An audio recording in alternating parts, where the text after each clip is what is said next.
Right, good morning everyone, welcome back. We're here in Dobsonville Soweto.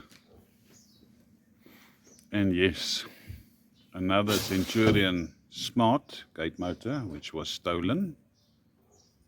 You can see that the anti-theft bracket was not the version 2, because that's how the base will break out.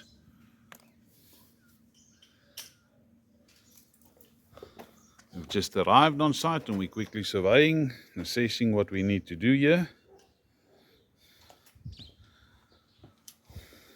Let me quickly show you what we do have here for the site. So we've got a generic anti-theft bracket which has been modified. And we're going to install a Centurion D5 Evo Smart sliding gate motor. So obviously this section protects the lock.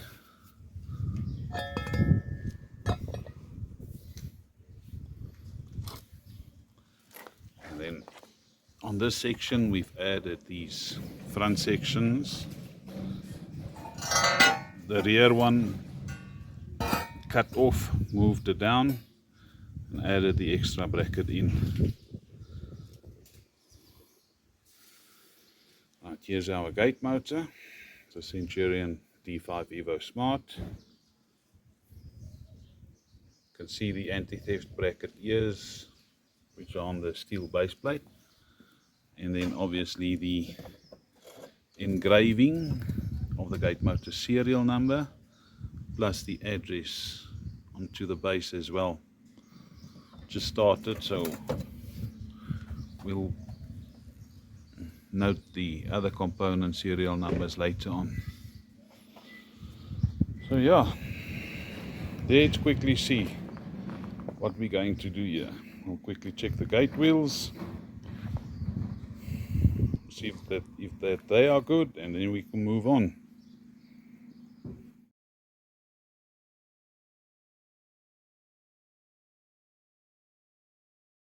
Right, so what we've done is we took the old steel base plate and we've cut the bolts off.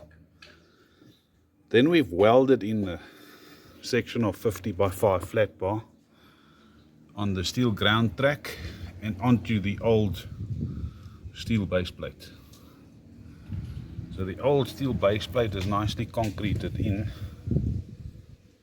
and it was just easier for us then to basically weld the new steel base plate onto the existing one. The new steel base plates are a little bit smaller, which means as they do fit nicely onto the older steel base plates. So it's welded in properly and it's not going to go anywhere. So what you'll also notice on this steel base plate is that the anti-theft bracket ears have been welded onto it and they're nice and straight. So we're just waiting for it to cool down, and then we can paint it primer paint to prevent rust from forming.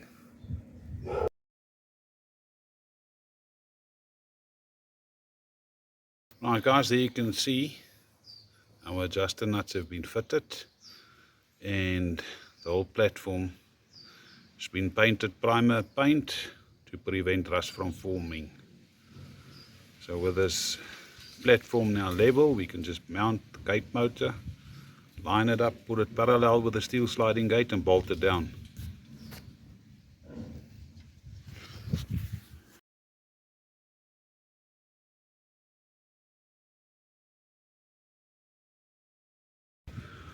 Right, it's time to document the serial numbers of the equipment other than the gate motor serial number. There you can see the serial number on the controller card. Oops, sorry. There you can see the serial number here at the bottom.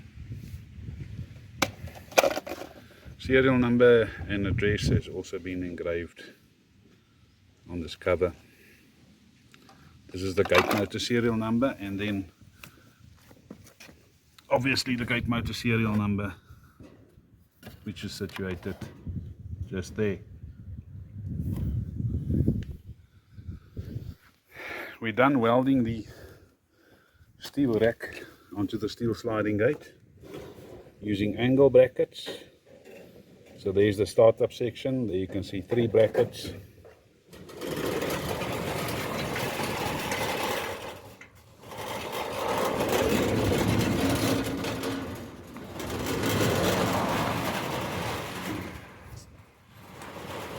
So it's not a huge gate, but yeah, there's the other extra steel bracket. Obviously here on the inside, serial number and the address also been engraved. So it's now time to fit all of the electronic components and then connect the power and then set the gate motor limits.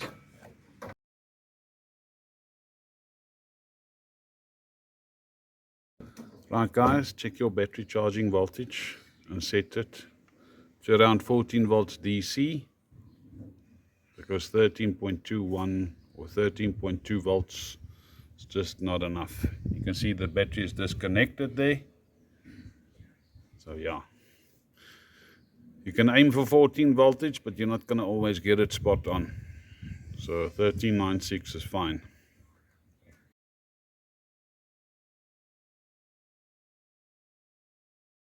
So setting up the limits is done via the My Sensors Pro app. So when you first log into the gate motor, it will ask you to open up the manual release. Please open the manual override for at least 2 seconds and then close it. So the manual override, open the door for 2 seconds and then close it. Then you'll get a message that says add your number in users under admins to skip authentication in future. Right, and then from there, Connected. This is obviously when you want to start programming the gate motor. First thing that the gate motor with the controller card would do is look for updates. If there's any updates, the updates will be completed before you can continue with anything. So there you can see it's checking for updates.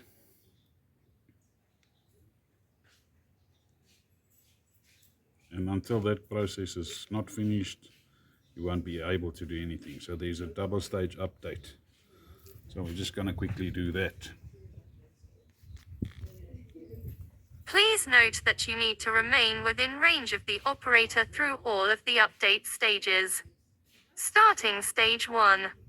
Please do not disconnect the phone or power down the operator. Alright, let's give it time so that it can do all of the updates.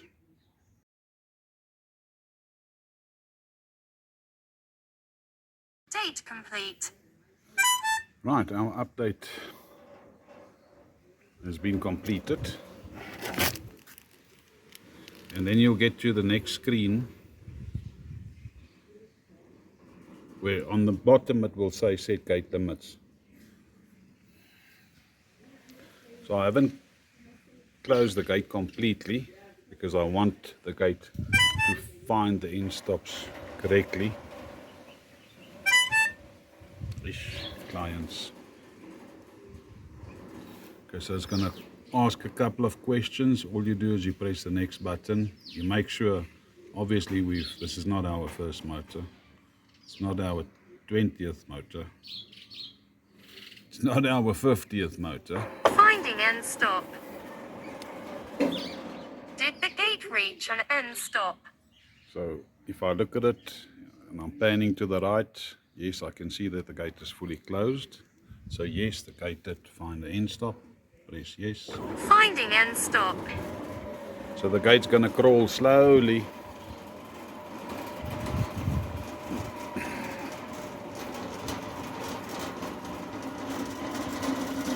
until it reaches the rear end stop. We did check all of the gate wheels and they were all good. So here comes the gate. Did the gate reach an end stop? Yes, it did. Finding end stop.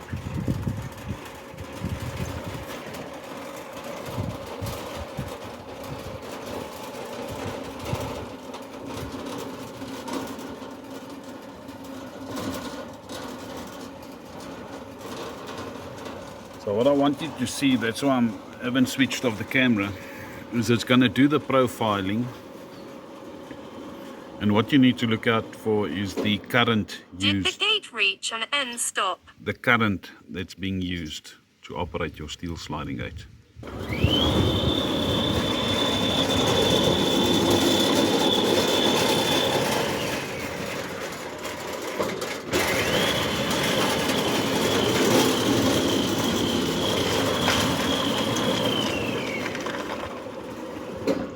Limits setup complete. Is the gate open or closed? Right, so what I want you to do there, so the maximum speed is 25.22 meters and the most current uses 9.9 amps. So, and if you look closely at that graph there, there's not major jumps and humps and stuff like that. That means your installation is good. Gate limits setup completed successfully. Right, so let's just quickly complete all of the required aspects on the setup.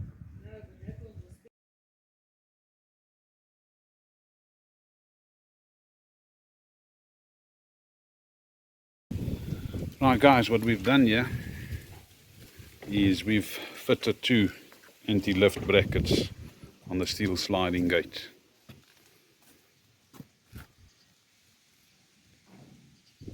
So we've got nice guide brackets and that spacing is only 3 millimeters.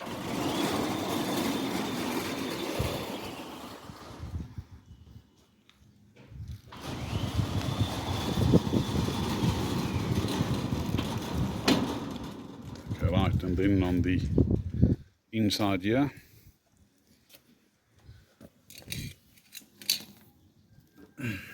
we've got an anti-lift bracket with a 3mm gap with a rectangular tubing. So again, you can't lift the gate off the gate motor.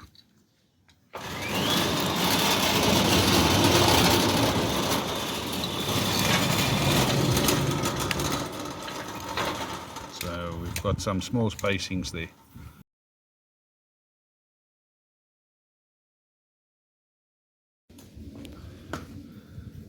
Right guys, we finished with this installation. Panning left and right just to give you an idea, and let's quickly run it.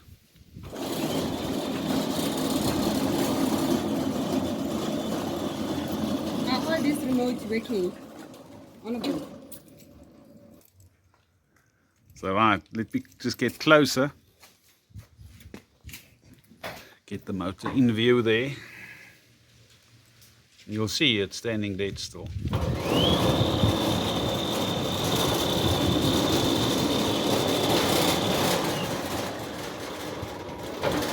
And you can listen to it, it's not struggling at all. But yeah, this is the anti-theft bracket that we modified.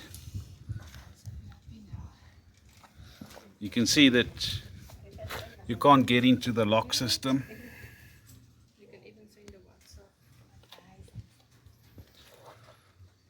Yeah. So guys, you know what to do. You just give Portia a call, 083 778 2288.